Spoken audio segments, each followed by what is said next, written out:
Do you respect Putin? I do respect him. Do you? Why? Well, I respect a lot of people, but that doesn't mean I'm going to get along with him. He's a leader of his country.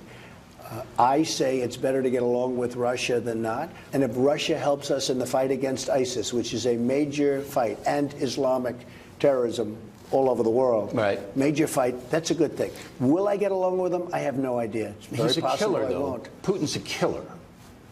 A lot of killers. We got a lot of killers. Why, you think our country's so innocent? Ooh, that was a very interesting response for many reasons. But some Republicans are taking exception to the president's comment that he respects Russian President Vladimir Putin. It's my pleasure to welcome Alexander Vershbow to the program, former NATO Deputy Secretary General and former U.S. Ambassador to both NATO and Russia. Ambassador, welcome to the program. What do you make of President Trump's comments regarding President Putin there in that interview? Well, like a lot of people, I was a little bit disturbed by those comments, because it is true that a lot of political oppositionists in Russia tend to meet a violent end. And I don't think the United States should be put on a morally equivalent basis with Russia. That said, it's clear that the president wants to keep the door open for a better relationship with Russia, and I understand that. The relationship's in pretty bad shape. But we have to kind of stick with our principles going into a dialogue with Mr. Putin. And it seemed a very weird comparison to say, well, you know, everybody has a lot of killers. We have a lot of killers.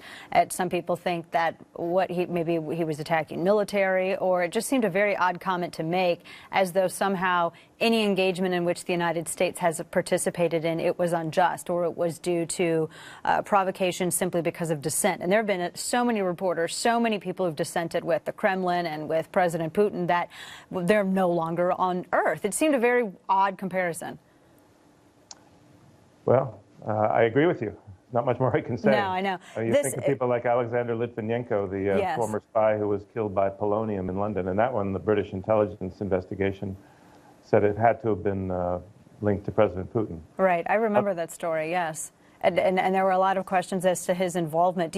What do you think? He laid out the choice that essentially, you know, I don't want to say, he was saying that he didn't want to disrespect Putin. He would rather get along with him so that they could be an alliance against ISIS. It seemed as though, do you think that's a false framing? Is that a false choice that you have to respect or you have to fight with Russia? Well, you want to get along on a personal level with leaders, but I think a leader like Putin only respects strength.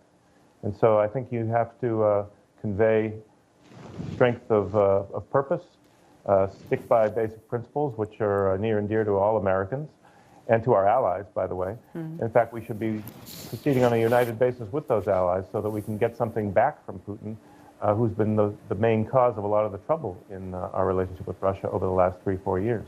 Is Putin already testing Trump, particularly where it concerns Ukraine? Well, that's my impression.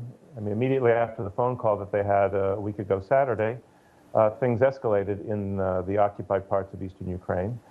And I think most experts think that Putin is trying to see whether he can essentially get a free pass from the new administration on the aggression that Russia's carried out in Ukraine, and thereby leave the Ukrainians basically at Russia's mercy. Mm-hmm. So I think this is a good reason why we have to stand by countries like Ukraine who've been the victims of aggression. And that means, in particular, keeping the sanctions in effect until Putin meets the conditions that have been set forth for more than 2 years, right. Namely getting out of eastern Ukraine. Obviously, the relationship is I would say, soured over the past 8 years. It's been odd. I'm curious as to what your thoughts are as to how the United States' relationship will be with Russia going forward with this new administration and the new confirmed top diplomat there. Well, I think there's scope for at least better relations in some areas. It may be very selective. There may be areas in the fight against terrorism where we can work with Russia, although even there we have to be very careful, because in Syria, Russia says it's fighting ISIS, but it's really there to boost the regime of President Assad, who's responsible for the death and destruction of hundreds of thousands of people and this mass refugee problem. So fighting ISIS is a good thing, but let's make sure Putin's really doing it. And if he wants to do that, we shouldn't have to pay him for it. I mean, terrorism is as much of a threat to Russia as it is to us. So you shouldn't have to, give away your principles on Ukraine in order to get him to do what's in his own interest anyway. Exactly. I would be too afraid to trust them either. Well, the old Reagan nostrum, trust but verify. Right. Or mistrust but verify may be better. But, there are areas where the Russians could help us. And we really want to stop the North Koreans from going to the point they have a deliverable nuclear weapon that can reach the United States. The Russians have some leverage, but maybe they even have more leverage with China than we have. And China holds the key to getting rid of North Korea's nuclear weapons. So let's see whether Putin can pass the test on an issue like that.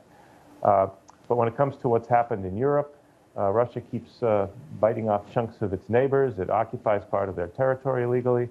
And it basically wants to go back to the settlement that we had after World War II, the Yalta settlement, where we have spheres of influence and Russia basically can have its way with the countries along its borders. That's not the way the world's supposed to work in the 21st century. No, it's not. This is definitely making for very strange bedfellows, and I'll be interested to see where this goes. Thank you so much for joining us. Appreciate it. Thank you. Very welcome. During his, well, we can't really say, well, we